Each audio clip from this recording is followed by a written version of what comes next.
O podcast que você ouve agora é uma produção da Central 3.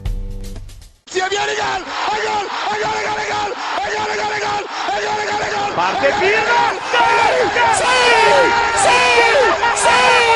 ¡Qué victoria! ¡Qué victoria! Non lo so che ha segnato, ma chi se lo sa? Tardelli!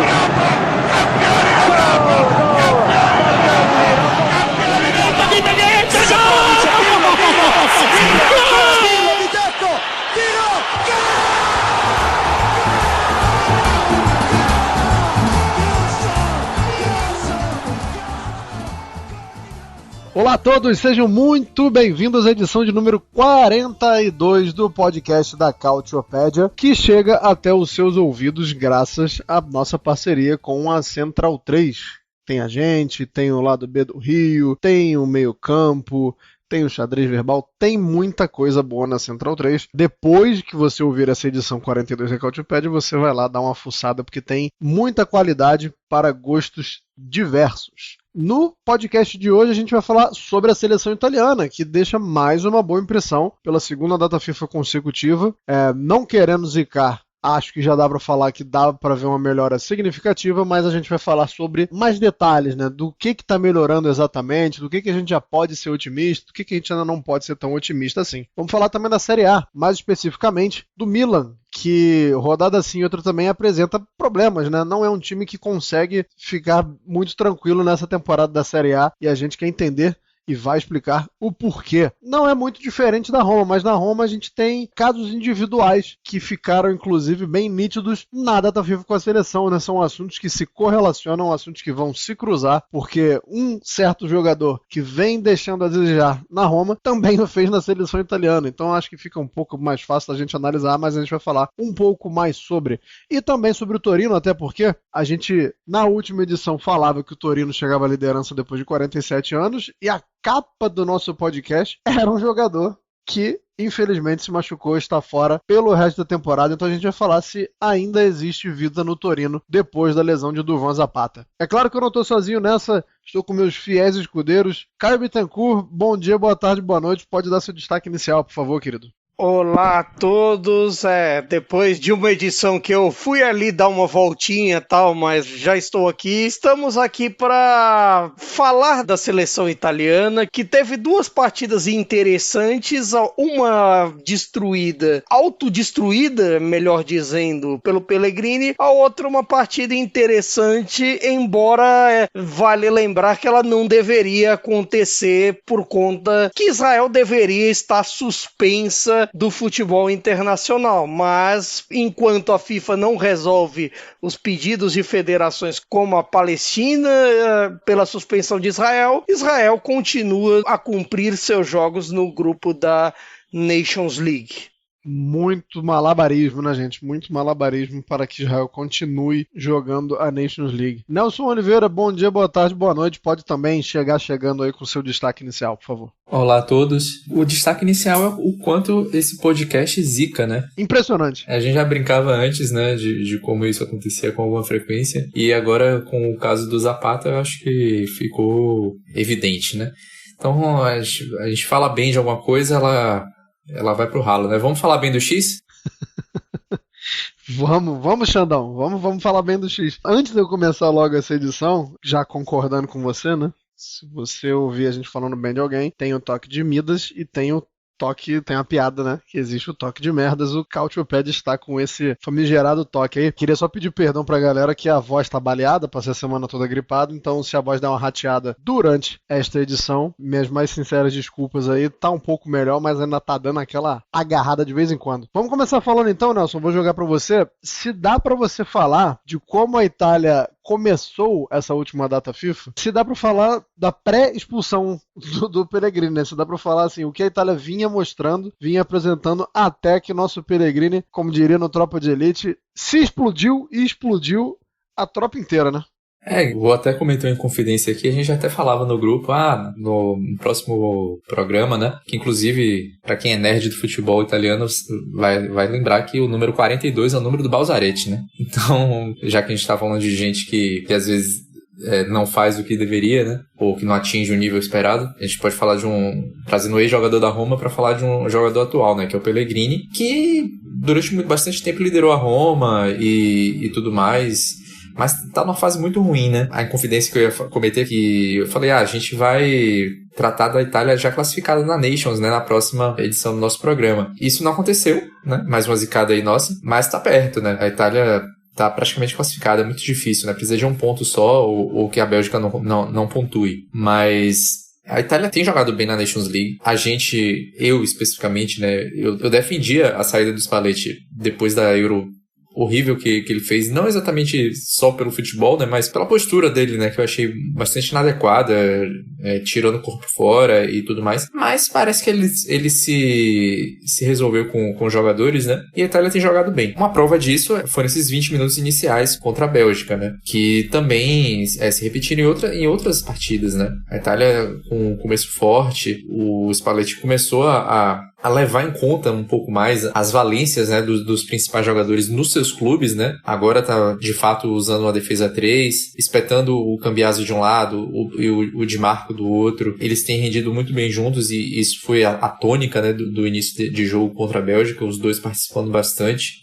Contra Israel, isso também acabou se repetindo, né? Até com o Di Lorenzo até aparecendo um pouco mais. O Di Lorenzo que tem jogado como zagueiro. Mas eu acho que esse é o grande saldo da data FIFA e dessa segunda parte do trabalho do Spalletti, na verdade, é como a Itália tem conseguido aproveitar, pela falta de teimosia, né, pelo fato de o técnico ter deixado a teimosia um pouco de lado, deixado as suas ideias um pouco de lado, porque na seleção nem sempre isso funciona, né? A seleção muitas vezes é momento, muitas vezes é você aproveitar o que de melhor os jogadores apresentam nos clubes e tentar replicar de certa forma. E pra mim a chave tem sido essa. E a mesma coisa com o Retegui, né? O Retegui, que também participou muito bem desses minutos iniciais contra a Bélgica, ele tem jogado de uma forma que se assemelha um pouco ao que ele faz na Atalanta, né? E aí, pra não dizer que o Pellegrini também não está fugindo a essa regra, ele também está jogando conforme tem jogado na Roma e tentou deixar a Itália na mão, né? Mudou o jogo todo, né? Depois que ele foi expulso, o jogo mudou de feição. Eu achei que depois disso a Itália teve muitos problemas defensivos na bola aérea, em jogada de bola parada também. Eu acho que isso ficou esquisito até, né? O Calafiori e o Bastoni até um pouco perdidos, alguns cruzamentos que entravam demais, faltando um pouco de cobertura também. Esses são os pontos negativos desse jogo, né? Se a Itália tivesse vencido, já estaria classificada. Mas eu ainda vejo a data FIFA da Itália como positiva e... Enfim, vamos ver se na próxima, já de novembro, o Pellegrini deve estar lá, mas vamos ver se ele vai continuar jogando como titular, porque o Barella vai estar de volta também. E o Barella de volta faz com que o Fratesi ou jogue mais avançado, como já jogou anteriormente, ou perca a posição. E eu não vejo o Fratesi, que é artilheiro da gestão Spalletti, perdendo a posição nesse momento. Então acredito que o Pellegrini possa acabar dando lugar ao Barella no time. Pelo amor, né? Pelo amor.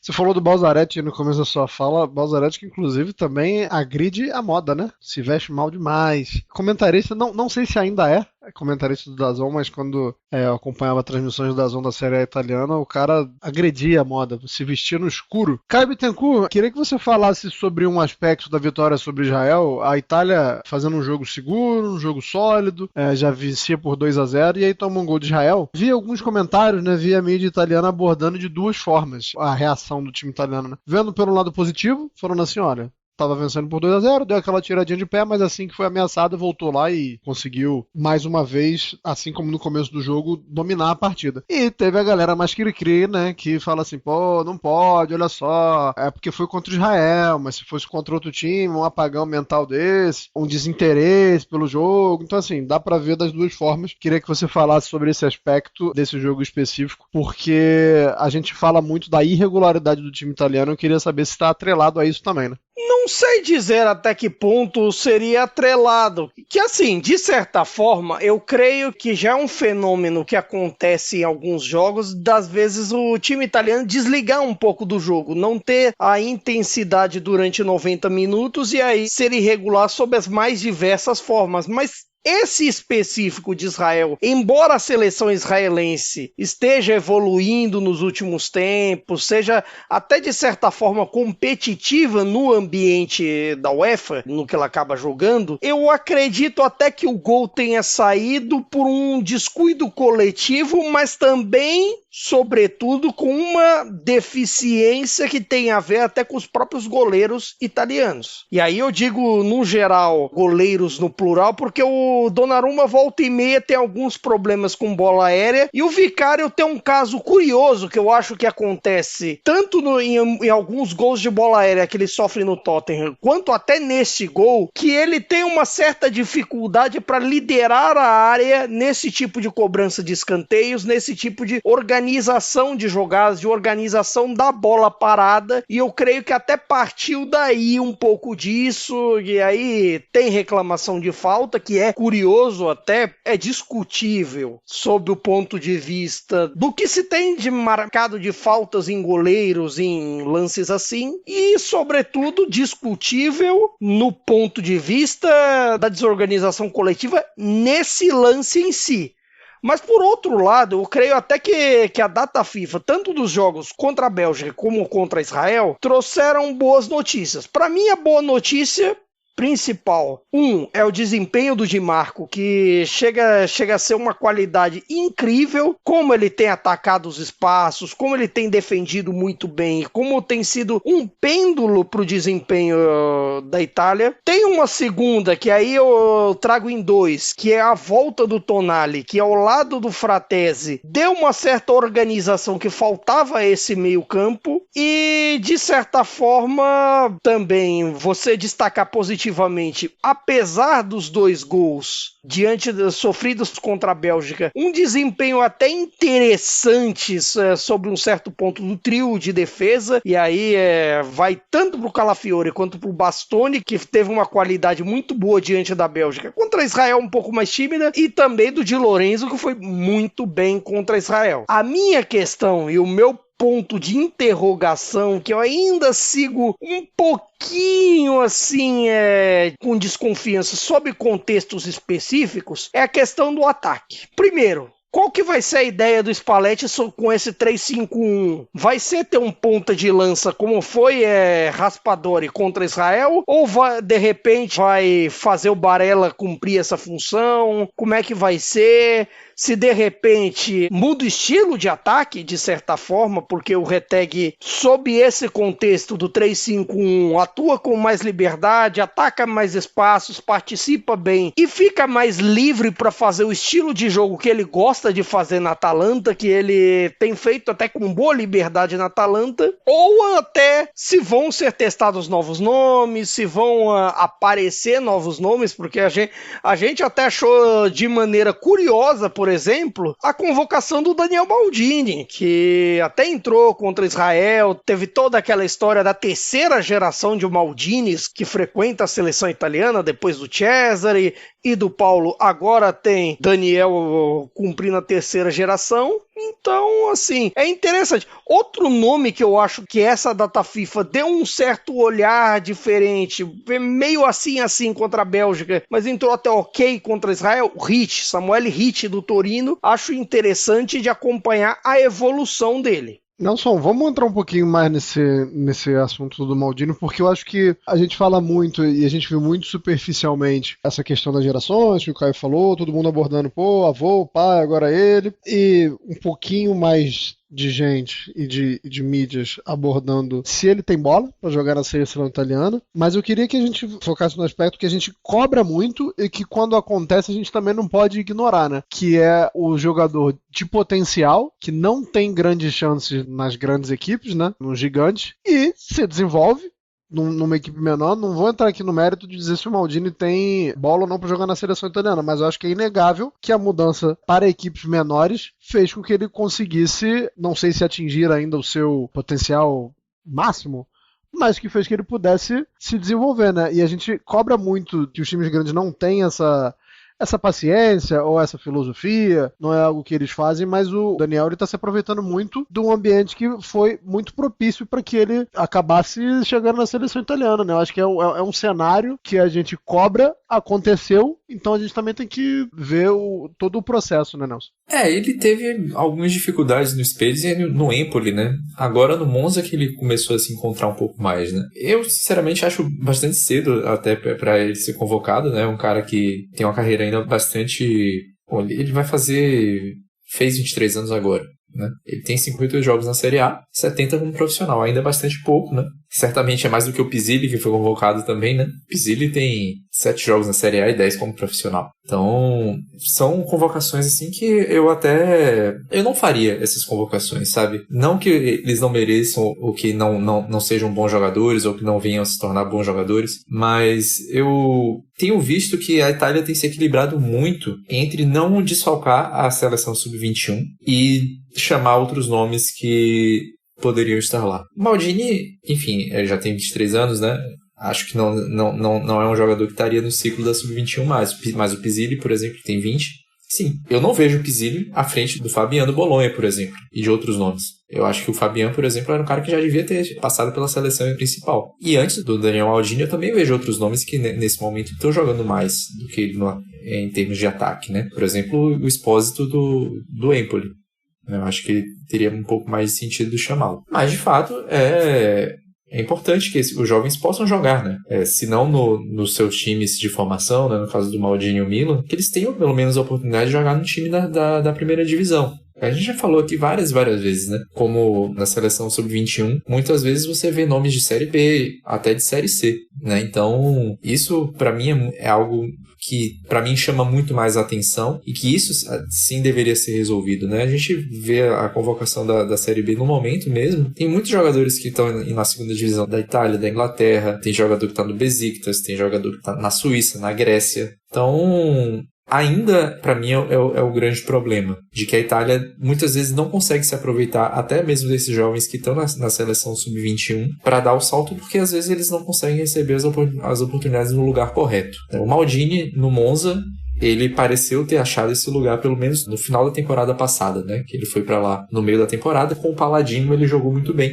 Agora o Monza não tá bem na Série A. O Maldini não é um dos que tem jogado mal, mas o Monza tá rateando com o Leicester. Então, talvez o ambiente com o Palladino tenha feito bem para ele e agora ele tenha um pouco mais de dificuldade para se firmar com o Leicester. É algo que a gente tem que observar. E, assim, eu acho que o Spalletti também deu uma certa rodada no elenco nessa convocação, porque tinha Israel para jogar. Digamos que os jogos fossem Bélgica e França, eu acho que isso não ia acontecer. Eu acho que ele não teria chamado o Pizzilli e o Maldini, por exemplo. Poderia ter chamado quem estava na última convocação e continuou fazendo um bom trabalho na Fiorentina e dessa vez não foi convocado. Então eu acho que tem um pouco a ver com isso também. Enfim, a seleção sub-21 se classificou, né, para Euro.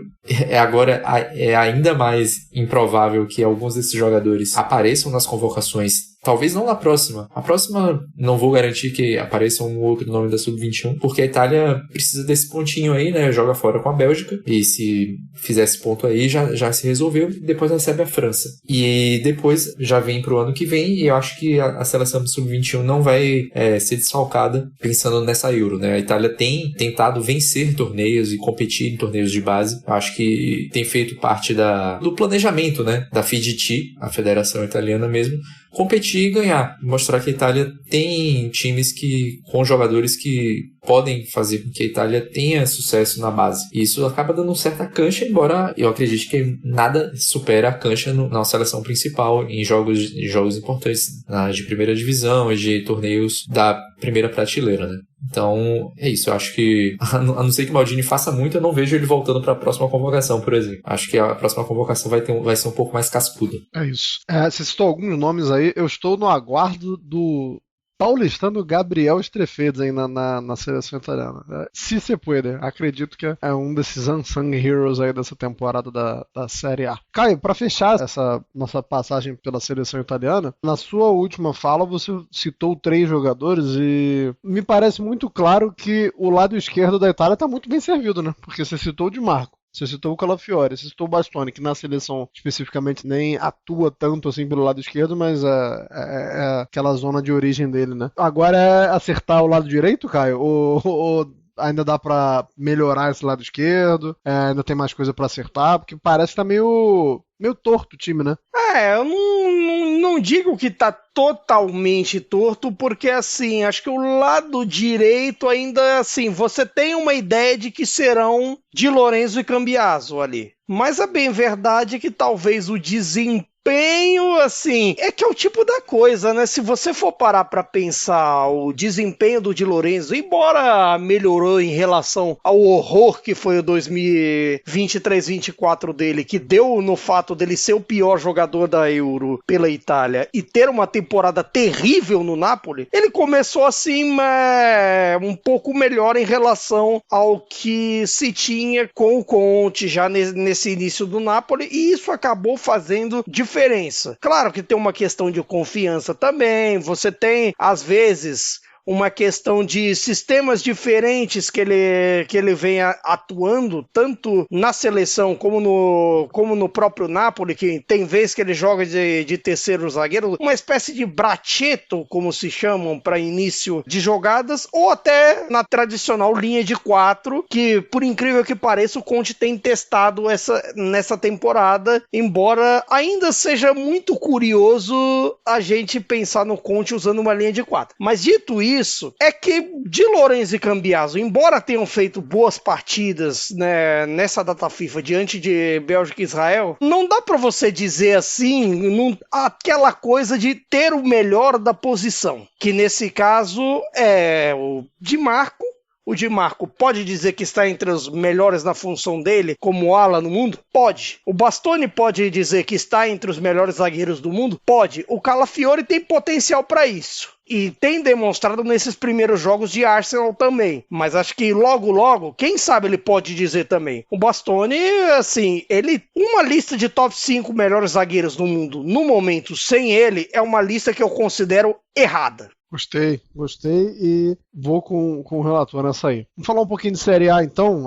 Já dei um spoiler quando a gente estava falando dos assuntos do programa sobre o Milan. Nelson, primeiro eu queria que você falasse a única coisa boa do Milan que eu estou vendo, que é o Pulisic, e aí depois você pode descer o cacete, porque merece, né? O time do Milan não está apresentando rigorosamente nada na Série A, na Liga dos Campeões, o time não consegue se encontrar. É bem verdade, conseguiu uma vitória no derby, mas é só aquilo ali, né, Nelson? A gente até comentou, né, na última edição, que vitória no derby, não no derby della Madonnina, no caso o derby de Itália, o Frank De Boer também conseguiu na Inter contra a Juventus e só fez aumentar a agonia, né? Ganhou aquele jogo ali e depois muitos tropeços, muitos problemas e acabou jogando a temporada da Inter no lixo, né, naquela ocasião. Com o Paulo Fonseca pode ser que aconteça a mesma coisa, porque as evoluções, né, que foram mostradas no derby, logo meio que foram anuladas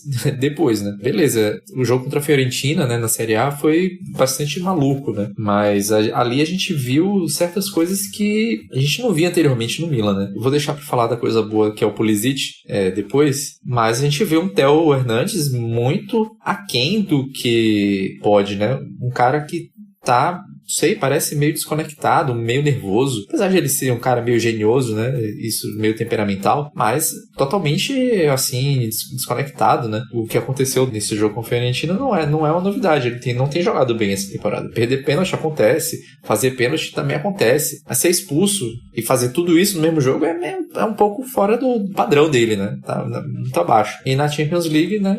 O Milan acabou também, logo depois do derby, perdeu pro Bayer Leverkusen. E também não fez um jogo lá muito inspirador. Enfim, eu ainda vejo o trabalho do Paulo Fonseca ainda com muitas ressalvas. É um trabalho que tem uma dificuldade imensa de convencer a defesa ainda, até por questões individuais também, né? Acho que a gente precisa colocar aqui, por exemplo, como o Tomori diminuiu muito o nível de atuações, né? Um cara que sempre foi um pilar do time desde que chegou, tem jogado muito mal e desde antes do Paulo Fonseca também, né? Sim, a gente vê que o Gabbia, que é um cara que sempre foi contestado e até foi pra seleção, é o melhor zagueiro do Milan nessa temporada. Acho que dá um pouco da dimensão, né? Porque o Pavlovic teve seus momentos, mas ainda não se firmou. O Tomori, como eu falei, tá muito abaixo. Na lateral direita você tem ali o Calabria, que é um cara muito contestado, e o Emerson Royal também, que não chegou assim com o apreço da torcida. E do outro lado, era pra ser o Theo Hernandes ali, o cara que guiaria, né, essa defesa.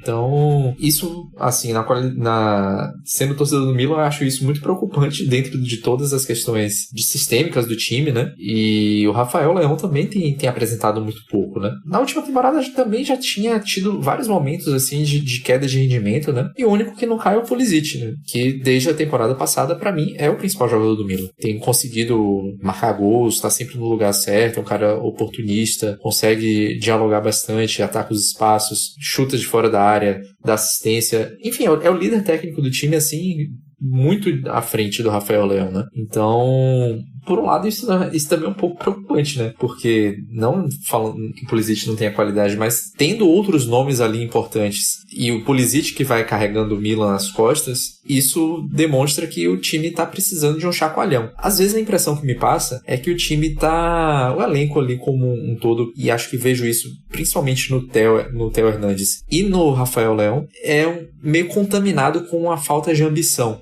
Parece que eles entendem que a diretoria do Milan tá ali um pouco sem dar um salto adiante e que eles têm uma capacidade, eles também estão entre os melhores do mundo em suas respectivas posições e talvez estejam se sentindo um pouco estagnados naquele ambiente, mas são ídolos da torcida e também não têm forçado tanto a barra para mostrar seu descontentamento, embora tenham havido casos, né, e a gente já discutiu sobre isso aqui, de que eles aparentam esse descontentamento, né, certa rebeldia, até de contestação do Rafael Leão com a torcida em Parma, ou dos dois terem ficado distantes do elenco naquele caso contra a Lazio, né, que eles tinham acabado de entrar em campo, eles não foram para reidratação e tudo mais, ficaram distantes do restante do grupo. Enfim, são muitos elementos, né, e tem aquela história de que onde há fumaça há fogo, né, então eu vejo isso muito como um reflexo de uma falta de ambição da diretoria e também uma diretoria um pouco perdida, com o Ibrahimovic, que é muita garganta e também faz pouco, né? Eu acho que a gente tem que colocar isso também, não que ele esteja me ouvindo, porque senão ele soltaria alguma piadinha contra mim, mas enfim.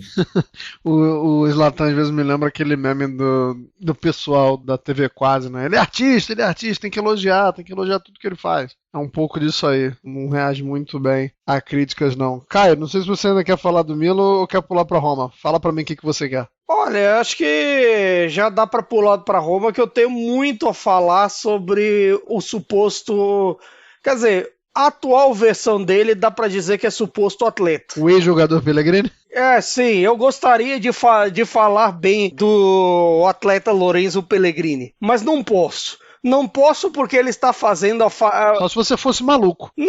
Não posso porque ele tá talvez na fase mais, digamos assim, irresponsável tecnicamente dele com a camisa da Roma, ponto de, assim, de certa forma ter uma certa fama de preguiçoso em alguns jogos da Roma. Nosso querido amigo Felipe Portes, ele já tá querendo botar uma vassoura na porta pra mandar ele embora, cara.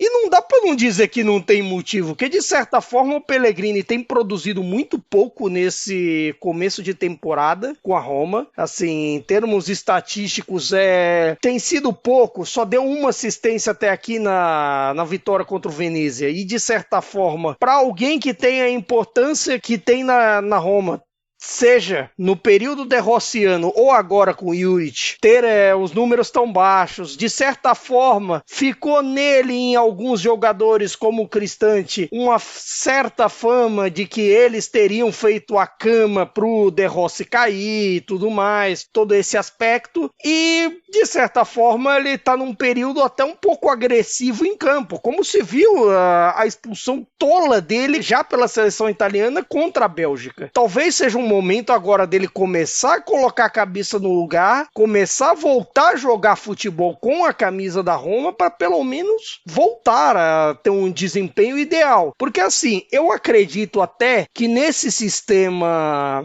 que o Juric tem escalado o time e tudo mais, é um sistema próprio para ele funcionar, para um estilo dele funcionar ao lado do Sule e sendo alimentado pela linha de 4 homens atrás dele. Eu acho que é um sentido que pode alimentar para que ele participe melhor, para que ele seja ativo no jogo, o que ele não tem sido ativo. E dá para você comparar com outros nomes que, de certa forma, foram mais ativos que ele nos últimos jogos. Se você fala do Sule, que tem uma certa qualidade, do Dovbyk, que se você for parar para pensar no desempenho, tem crescido também, tem sido, cara, de que a Roma esperava nesses primeiros jogos com o Juric. Então, poderia ser um sinal. Mas para Roma estar bem nas últimas temporadas, é fundamental o Pellegrini estar bem. E se ele não está bem, não adianta você pensar. E até nessas rotações de elenco do Juric, nesses primeiros jogos, todas as vezes ele tem sido substituído. Se ele tem sido substituído, talvez possa ser um sinal de que não é tão intocável quanto parecia.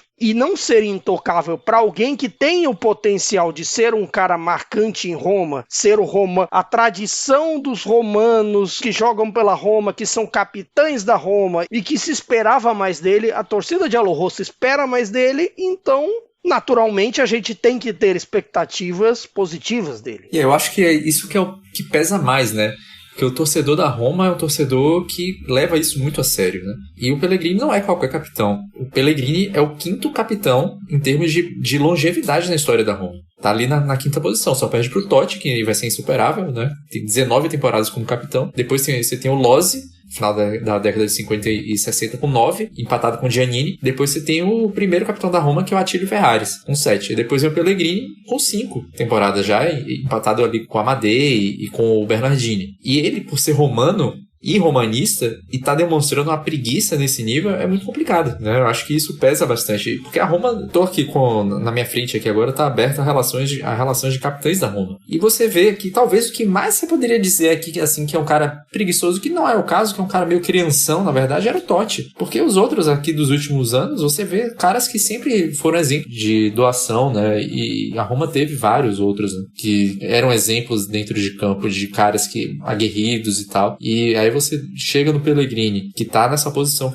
que eu acabei de mencionar, na história da Roma. E ele parece estar sempre desligado do jogo, fica realmente muito difícil. Até a posição dele dentro de campo. Quantas vezes vocês já viram um capitão da Roma ser vaiado pela torcida? Acho que nunca. Confesso que eu nunca vi. Nunca. E isso, assim, se você pega a tradição, assim, você tem que puxar muito, só se foi dos anos 70 pra trás e a gente não sabe, porque, assim, a tradição dos capitães amados na Roma, aí você vem de Bartolomei, você vê o Giannini, você vê o Aldair, você tem o próprio Totti, o De Rossi, assim, pra um capitão ser odiado, ser malhado, é muito difícil, muito difícil. Ou você, sei lá, pra você falar de casos recentes de capitães de outros grandes que tiveram esse problema, talvez só se você forçar muito o caso do Icardi na Inter. Teve o escrutínio do Di Lorenzo com o Napoli, que muita gente começou a torcer o nariz pra ele, e ainda se torce, vale dizer, por mais que tenha melhorado. Muita gente ainda não engoliu muito bem o caso dele na intertemporada, aquela coisa de sair ou não, e outros capitães por aí. Você pode,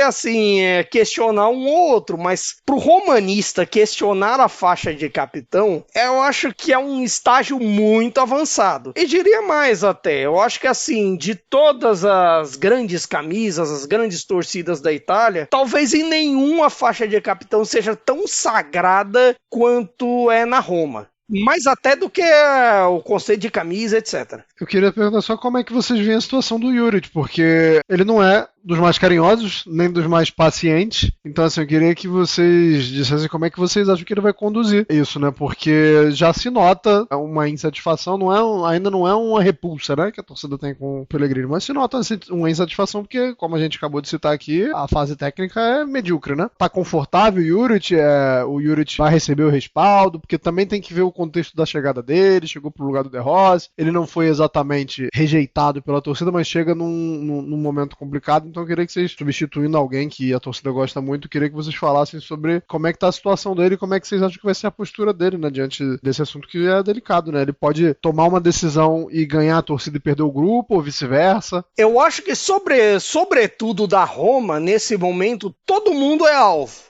depois do momento em que você tira, sei lá, talvez um dos maiores heróis da torcida, um cara que assim talvez um dos jogadores que é a camisa da Roma, que é a Roma em forma de pessoa, como o De Rossi, eu acho que assim, à medida que você tira ele, que você tem esse negócio, e se diz que tem coisa da diretoria, que se diz que tem coisa dos jogadores, quem vier depois imediatamente está com a mira apontada. A Sud, todo mundo da torcida da Roma, ali, seja em Roma, em Jacarta ou sei lá, em Feira de Santana, que torça para Roma, vai achar que todos estão sob o alvo. Vai achar que todos foram responsáveis de não ver o sujeito que estava crescendo com a Roma na temporada passada, mas que as coisas não andaram direito nessa temporada, todos vão ser vistos como vilões. Até mesmo o Juric, que chegou depois, porque de certa forma ele tem esse peso também. Ele tem essa coisa de, sabe, você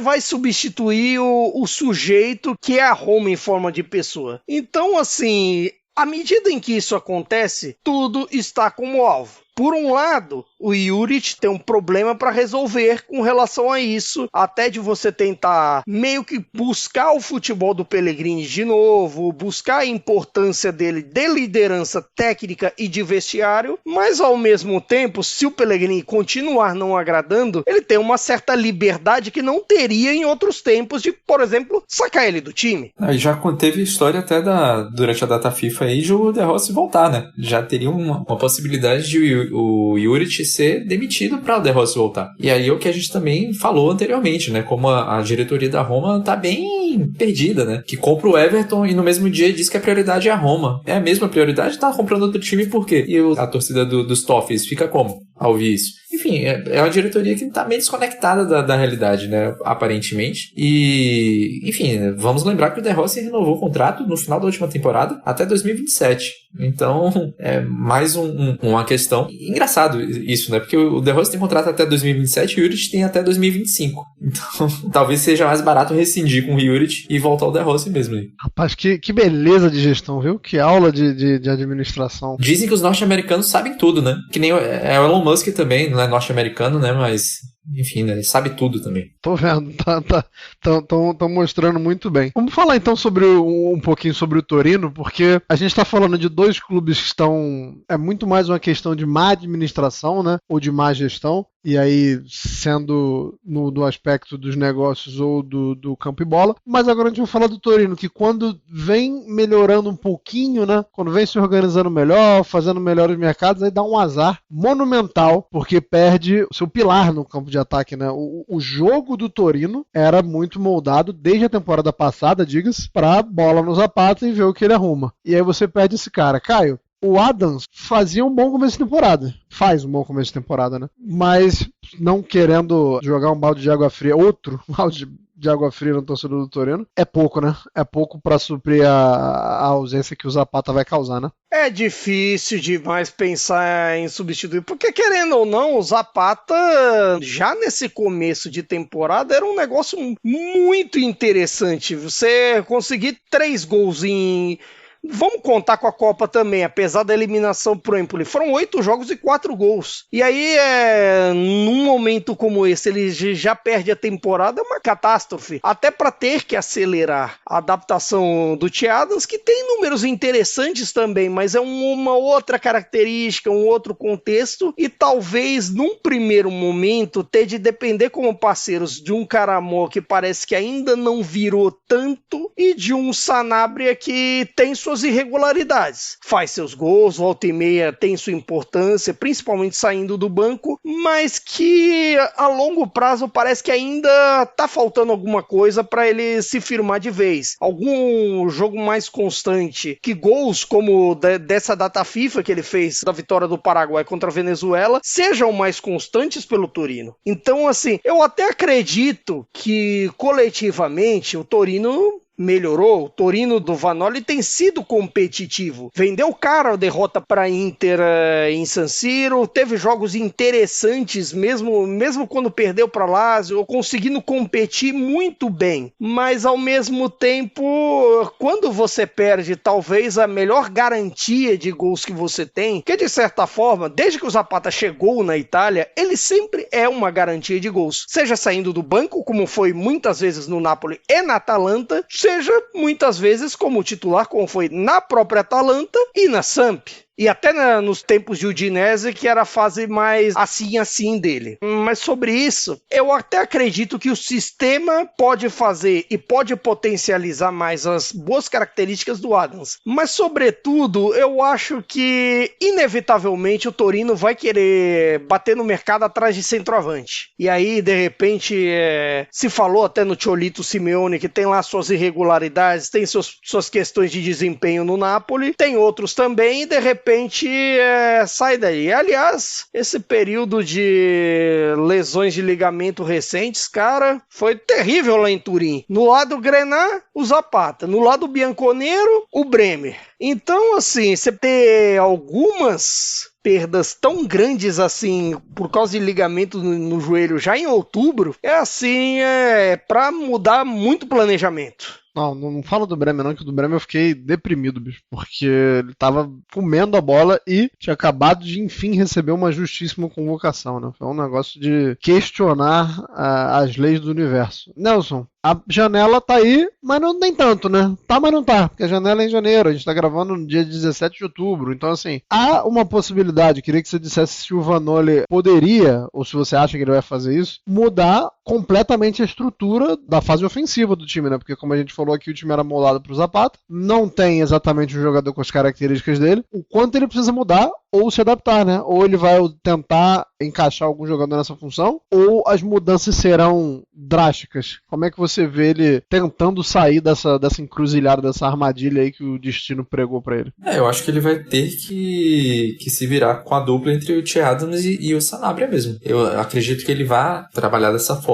Vai ficar sem banco, vai ficar com poucas opções no banco. Eu acho que esse talvez seja o maior fator, né? São 11 rodadas de Série A até a janela se reabrir, né? Tem a possibilidade também de o Vlasic, né? De ele utilizar também o Vlasic ali com o Sanabria ou o Che Adams mais avançados, né? Então, eu só vislumbro essas duas possibilidades, né? O Caramon tem jogado pouco, né? Jogou mais na Copa Itália mesmo, né? Só que é difícil, né? Substituir o Zapata, não só pela questão de característica, mas o Caio falou bem aí, né, o que o Zapata é sinônimo de gols. Acho que muita gente até não tem essa dimensão. O Zapata é o maior artilheiro em atividade da Série A, tá? Nesse momento. Dentre os jogadores em atividade, ele é o jogador que mais tem gols na Série A. Tem 124 empatado com o Dybala. E não é uma posição desprezível na lista, não. Ele tá entre os 60 maiores artilheiros da história da Série A. A posição dele, nesse momento, é 56. Então você vai substituir esse cara, vai dar trabalho. Não vai ser tão fácil. Mas, enfim, né? Faz parte da história de azares do Torino, né? Torino é o time mais azarado da Itália, assim, de longe, né? É um time que perdeu o seu maior time, o seu maior elenco no desastre aéreo, que depois perdeu um craque atropelado por um cara que virou presidente do time décadas depois e levou o time à falência. Tipo assim... A lesão do Zapata na história do Torino é uma gotinha, né, de azar. Como o pessoal brinca, apenas mais uma terça-feira, né? Comum. Pois é. E no caso do Torino, a gente via, né? A gente até comentou que, poxa, pode ser que o Torino dessa vez consiga competir mesmo por uma vaga na Liga Europa, né? A gente tá vendo times, pelo menos no papel, mais fortes que ele rateando, né? A Roma ainda muito irregular, a Fiorentina também, a própria Atalanta também começou o campeonato um pouco abaixo, o Bolonha, mas no meio desse equilíbrio todo, o Torino perdeu 2 vezes seguidas, já está em sexto, com um ponto a mais que a Atalanta, Roma e Fiorentina. Então, nessa fase muito equilibrada do campeonato, você perde o Zapata, tem que se readaptar, tem essas pelo menos 11 rodadas aí pela frente, sem você poder contratar um centroavante, a não ser que vá no mercado e contrate alguém que esteja sem contrato, né? Tem o Balotelli aí. A gente já ouviu falar do Balotelli no Genoa e tudo mais. Né? Rolou essa conversa aí, né, do Balotelli. Agora eu não tenho outros nomes aqui de atacantes sem contrato, mas eu não acredito que o Torino fará isso. Acho que o Torino vai se virar com o que tem e vai tentar uma contratação um pouco mais sólida em janeiro, né? A primeira rodada com o mercado aberto vai ser a 19ª, que é já praticamente a virada de turno, né? Então, se o Torino não perder muitos pontos, eu até acredito que ele continue ali na briga ali por essa vaga europeia, mas se começar a perder pontos nessa fase do campeonato vai ficar muito complicado. E você vê que o time tinha começado bem, até meio defensivamente também, mas já acabou perdendo até em termos de número, assim, essa solidez, né? Só tem um gol de saldo no momento, né? Então acabou fazendo um pouco de diferença. O Zapata fora, até o saldo que já não tá grandes coisas, né, em relação ao que foi bem no iniciozinho do campeonato, pode acabar prejudicando também nisso, né? O time já não tá tão sólido defensivamente, e se perder seus gols, a tendência é perder também aproveitamento, né? Bom, só o que eu posso falar é perdão para o torcedor do Torino. Como você muito bem citou, já é um time historicamente azarado, a gente foi lá e deu a munição que a Lady Murphy precisava. A gente vai ficando por aqui, mas tem um tempinho se formos rápidos para vocês fazerem os destaques finais aí, eu tentando antecipar alguma coisa que vai acontecer nas próximas rodadas ou não. Vocês decidem, começando por você, Caio Bittencourt. Bem, para não dizer que eu não cornetei o Napoli hoje, porque assim, é de praxe, é quase um pedágio, eu tenho uma reclamação para fazer o seu Antônio Conte, que é com relação à titularidade do atleta politano, que tem sido um tanto quanto complicada, até porque ele não tem entregado a ofensividade que outros da função, seja o David Neres, seja o Ngonge, quando entra, que eu não entendo porque o Ngonge não entra, e o Politano é um caso curioso, porque entra técnico e sai técnico na seleção ou no Napoli, às vezes com atuações burras do Politano, ele continua sendo titular. Mas essa é uma reclamação que eu tenho para fazer com certa frequência. E um abraço a todos. Você sabe que às vezes eu fico imaginando que tem só isso, né? Explicaria que existem jogadores que são leões de treino e jogadores que não são, e o Politano deve ser um megazord dos treinos, né? Porque, como você falou, a série de treinadores com que isso ocorre só leva a gente a imaginar que ele é o cara, ou então é uma figura humana da melhor qualidade, né? Não, dizem que é. Na verdade, ele tem lá seus momentos, é que, teoricamente, não compensa manter a titularidade por esses momentos. É isso, né? O pessoal tem que procurar jogador e não genros, bons genros. Nelson Oliveira, seu destaque final, por favor. Vou ser 2 destaques, né? Primeiro que a gente vai ter uma rodada muito importante na Série A nesse fim de semana, né? A gente tem Roma e Inter, Juventus e Lazio e até o Milan Udinese, né? O Udinese começou bem o campeonato também. Então, pra quem tá ouvindo a gente, é bom ficar atento pra esses jogos. A rodada começa sábado, vai de sábado até segunda. E na Série B, Anderson, pra sua alegria, o Berardi voltou. Pô, você acha que eu não sei? Você acha que eu não tava acompanhando? Pois é, o Berardi voltou depois da lesão séria que ele teve. Já entrou no segundo tempo no jogo contra o Cittadella e deve estar já preparando a volta à titularidade do Sassuolo, que é o terceiro colocado nesse momento da Série B. E é o favorito ao acesso porque manteve grande parte dos jogadores que estavam no elenco, né? Vários nomes importantes, como o Thorstvedt, da seleção da Noruega, né? Quem gosta de acompanhar o Haaland provavelmente conhece o futebol dele. E o Sassuolo vai jogar contra o Brescia, né? Um jogo importante também, que o Brescia também está brigando pelo acesso, assim como na Série A, a Série B também está bastante equilibrada. É a tônica do campeonato, né? A Série B é um campeonato bastante parelho, né? O Spezia também está, nesse momento, na última temporada, lutou para não cair, está brigando para subir. A gente tem o Pisa, do Pippo Inzaghi também, que está brigando para subir, é o líder do campeonato no momento, com a vantagem de 3 pontos. Pisa não joga a Série A desde o início da década de 90. Quando jogou, tinha o Simeone no elenco. Então, o pessoal nostálgico aí talvez torça pelo Pisa, né? Considerando toda essa história e ter o fato de o Pippo Inzaghi também no elenco. E o Frosinone tá brigando pra cair, tá? É o penúltimo colocado, na verdade, é o time que tá com o pior aproveitamento. Só não tá em último porque o Cosenza foi punido por questões financeiras, né? Deixou de pagar impostos. Mas em termos de aproveitamento, o Frosinone seria o último colocado. Então, conforme o campeonato for passando, a gente vai atualizando. Quem quiser saber como a Série B está um pouco de forma mais detalhada, a gente tem um texto no site sobre essas 8 primeiras rodadas, destaques, decepções e tudo mais. Então é só acessar o nosso site e a gente vai fazendo essa atualização periódica aí para quem tem interesse nesses times tradicionais e que disputam a Série B e estão, às vezes, há muito tempo longe da elite do futebol italiano. O que é o futebol, né? O time não merecia cair da A para B e agora tá flertando em pra C. Parabéns, Frosinone. Muito obrigado a todo mundo que nos escutou até aqui, nos acompanha sempre, ou para você que está acompanhando a gente pela primeira vez, o agradecimento é o mesmo. Um abraço para o pessoal da Central 3, para todos vocês que nos acompanham, e nos vemos e nos ouvimos em breve. Arrivederci e tchau.